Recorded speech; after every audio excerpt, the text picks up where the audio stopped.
اے چادر میں لپٹنے والے، اٹھو، اب خبردار کرنے لگو اور اپنے پروردگار کی بڑائی بیان کرو، اور اپنے کپڑے پاک رکھو اور شرک کی گندگی سے تو الگ ہی رہو، اور اس نیت سے احسان نہ کرو کہ اس سے زیادہ کے خواہاں ہو، اور اپنے پروردگار کی خاطر صبر کرتے رہو، پھر جب سور پھونکا جائے گا تو وہ دن مشکل کا دن ہوگا، یعنی کافروں پر آسان نہ ہوگا۔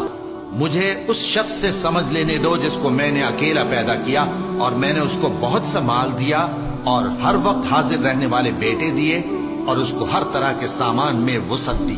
پھر بھی لالچ رکھتا ہے کہ میں اسے اور زیادہ دوں۔ ایسا ہرگز نہیں ہوگا،